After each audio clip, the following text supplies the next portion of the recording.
Oke guys, selamat sore semuanya. Kali ini saya akan membahas tentang head unit yang harganya sangat murah, yaitu AVI 1600 DS. Jadi kelebihan yang paling utama dari head unit ini adalah bisa Android Mirroring. Nanti akan saya coba untuk Android Mirroring. Pertama adalah ini adalah tampilan dari videonya. Jadi dia bisa menampilkan hingga Full HD ya. Seperti di spesifikasi dia menampilkan Full HD DivX video format MP4 bisa tayang di sini. Jadi ini formatnya MP4 dari YouTube, kita download terus kemudian dimasukkan ke memori, bisa langsung play. Jadi suaranya pun juga cukup oke ya. Jadi fitur yang paling unggul dari head unit ini adalah pertama adalah harganya murah, cuman 500 ribuan. Dan ini sudah saya pakai cukup lama, mungkin sekitar hampir setengah tahun, dan ini bergaransi 1 tahun. Teman-teman bisa membelinya di online shop. Jadi ini yang paling unggul adalah adanya fitur mirroring Android. Jadi HP bisa masuk ke dalam layar ini dan kita bisa sentuh-sentuh di sini untuk Android tipe lama. Tapi untuk Android tipe baru layar sentuhnya tidak bisa direct ke handphone. Nanti akan saya peragakan. Untuk videonya di sini ada fitur equalizer, terus kemudian ada play pause, next, terus kemudian di sini juga ada fitur output video. Jadi bisa tayang di video output. Namun saat ini dipencet maka video di sini akan mati dan pindah ke layar berikutnya. Jadi seperti itu. Terus kemudian nggak akan kelihatan. Oke, terus kita nyalakan lagi dengan cara menekan layarnya. Terus kemudian di sini ada fitur listnya. Jadi untuk listnya kita pencet tombol ini, nanti list dari seluruh musiknya akan tayang di sini. Kita bisa slide up, slide down, terus kemudian di sini ada folder, terus kemudian di sini ada seleksi musik saja, play atau gambar. Jadi bisa format MP3, bisa video, bisa gambar. Cuman di sini saya bingung untuk foldernya apakah bisa apa tidak, saya tidak tahu. Mungkin bisa cari folder-foldernya di sini ya. Jadi explorernya kurang lebih seperti itu. Terus kemudian ini adalah menu utama dari head unit ini. Teman-teman bisa melihat menunya bahwa di sini ada Bluetooth, terus kemudian brightness, ada 3 level, mati dan siang dan malam. Bahasa, terus kemudian audio, equalizer seperti tadi. Ada bass dan treble saja. Jadi equalizernya cukup sederhana untuk head unit seperti ini. Terus kemudian ada radio area, terus kemudian ada time. Di sini timenya nggak error ya. Jadi beda sama head unit Cinaan yang biasanya timenya error. Ini timenya nggak error. Terus kemudian di sini ada other, video warning, software update, factory data reset, LED backlight bisa merubah warna ini ya. Jadi Jika teman-teman lihat ini warnanya biru, bisa diubah ataupun bisa otomatis dia berubah terus-menerus. Jadi ini warnanya bisa diubah.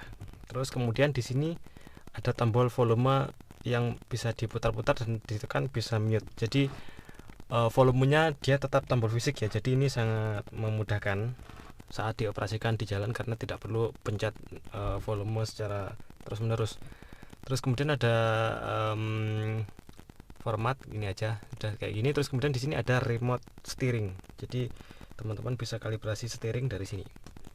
Itu saja untuk menu settingnya. Terus kemudian di sini ada musik juga sama ya, cuman saya nggak isi file musik. Jadi ya seperti biasa ada play, next, pause. Terus kemudian equalizer juga sama. Terus ini video, terus kemudian ini foto. Dan di sini kita bisa geser. Jadi ada AV in, aux in, Bluetooth, dan mirror link untuk Android. Nah, terus kemudian untuk kualitas dari aux-nya suaranya sangat bagus ya. Jadi nggak ada compression seperti di Bluetooth. Terus kemudian untuk USB juga bagus ya, nggak ada masalah untuk suaranya bisa bersih seperti video yang saya putar di awal. Terus kemudian di sini ada mic-nya, ini cukup bagus ya untuk Bluetooth teleponi. Jadi ini sudah bisa Bluetooth teleponi, mic-nya cukup bagus. Kita ngomong dari sisi pengemudi pun tidak perlu mendekat dari sini, suara bisa masuk dengan jelas saat kita telepon di perjalanan. Terus kemudian untuk brightness layar menurut saya normal ya. Saat siang dia bisa tidak kelihatan ya, seperti HP lah. Jadi saat malam dia terlalu cerah ya, tapi bisa diatur di brightnessnya sini.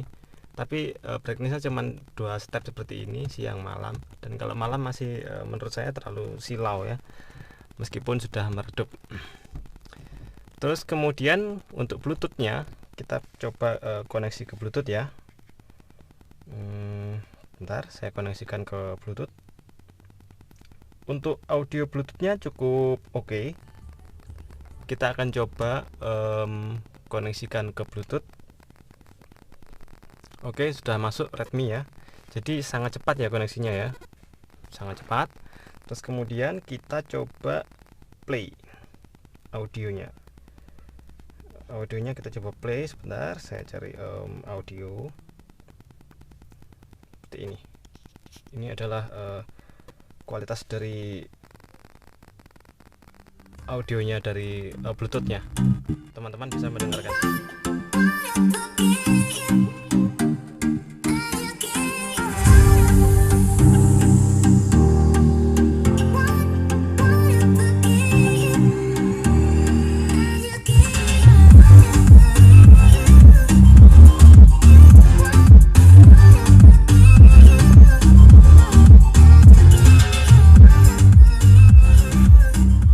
Volumenya masih sangat kecil ya, 8 itu masih sangat kecil.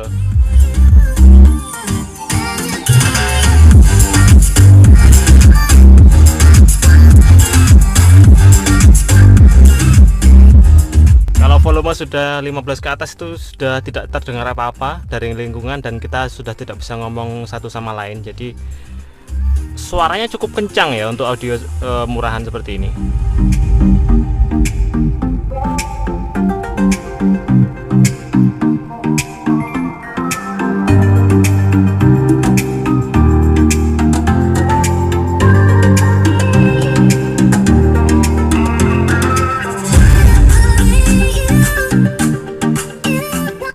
Kita bisa juga next play musik dari sini ya. Jadi kalau misalkan kita MP3 mode, kita bisa play next pause dari sini juga. Terus kemudian kita bisa telepon dari sini, tinggal pencet nomornya atau bisa akses kontak nomor HP yang ada di sini. Lognya ada, bisa telepon dari sini. Jadi cukup gampang, nanti nama-namanya keluar semua dari sini ya untuk Bluetoothnya.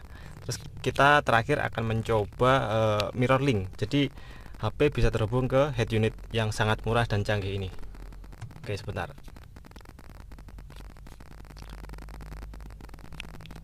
Untuk menghubungkan mirror link, kita tinggal masukkan saja USB ke HP dan ke sini.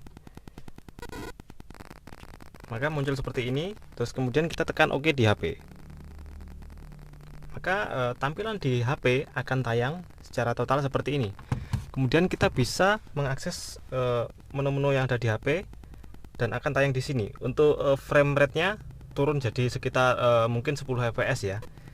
Dan ini cukup HD juga. Kita coba map misalkan. Kita coba nyalakan GPS. Kemudian kita cari misalkan SPBU terdekat ya. Kita coba cari. Oke. Kita maju, kita menuju petunjuk arah, kita mulai. Jadi di sini kita bisa mengakses ya. Jadi apa yang ada for 1 kilometer.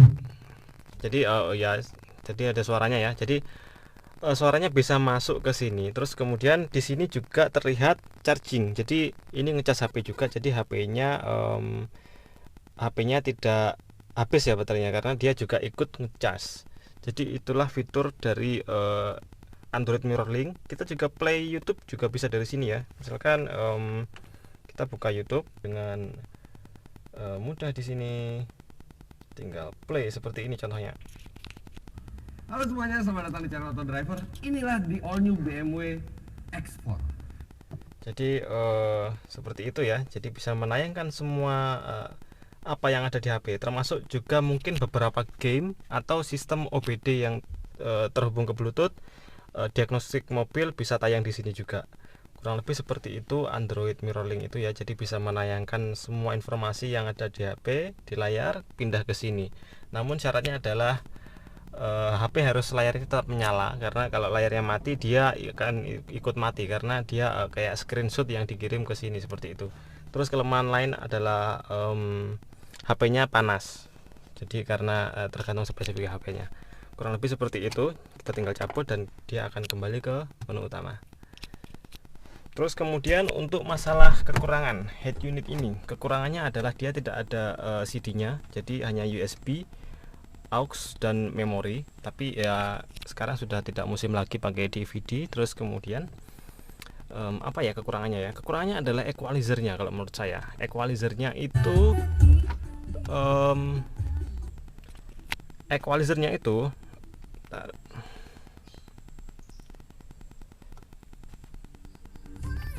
hanya dual band ya. Jadi tidak bisa men-setting bass lebih expand seperti head unit bawaan Brio yang ada Pro EQ-nya. Jadi saat bass dinaikkan di musik-musik tertentu kadang suaranya bergetar karena dashboard dari Honda Brio ini rawan bergetar. Jadi kayak ada terternya gitu kalau bassnya kita angkat. Tapi kalau bassnya cuma di level seperti ini, terus kemudian volumenya tidak di atas 20, bassnya akan masih normal ya. Jadi so far tidak begitu masalah untuk pemakaian sehari-hari. Namun kalau untuk teman-teman yang sangat mencintai audio, head unit ini kurang pas karena equalizernya hanya basic. Terus kemudian head unit ini juga sudah dilengkapi dengan fitur kamera belakang ya. Jadi saat kita parkir mundur bisa langsung tayang kamera belakang. Namun kamera belakang saya rusak, jadi saat mundur tidak ada yang ditayangkan di sini.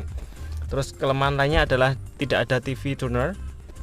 Jika teman-teman ingin TV tuner dan DVD dan glass panel, teman-teman bisa membeli tipe atasnya ini, yaitu 1800 DS kalau nggak salah, atau merek-merek lain yang juga memiliki platform yang sama dengan jenis ini.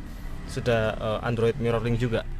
Terus kemudian kelemahan lainnya adalah kita tidak bisa melihat jam dari sini. Biasanya di sini ada jamnya gitu ya. Ini tidak ada. Namun itu fitur yang cukup tidak begitu penting sih. Terus kemudian ada fitur lain lagi yang cukup oke di head unit ini adalah bootingnya cepat ya. Jadi kita matikan, maka dia akan menayangkan jam dan tanggal seperti ini. Dan bagusnya lagi ya layarnya gelap ya. Jadi saat malam hari tidak mengganggu pemandangan. Mata tidak capek ya. Terus kemudian kita nyalakan, maka bootingnya juga cepat. Oke, kurang lebih seperti itu ya. Jadi head unit ini saya rasa cukup recommended ya untuk teman-teman miliki. Durabilitasnya bisa dibilang cukup oke. Saya sudah cukup lama pakai, tidak ada masalah sama sekali. Untuk bracketing harus modifikasi ya, karena ini model headless ya. Jadi bracketnya agak susah dan ini karena pasangnya buru-buru jadi nggak dapat framenya, jadi ya belum saya sempurnakan pemasangannya, jadi masih berantakan. Sebenarnya bisa dibuat rata dan bagus. Oke, saya rasa vlog kali ini cukup sampai di sini dulu. Terima kasih telah menonton. Jangan lupa like, share, dan komen.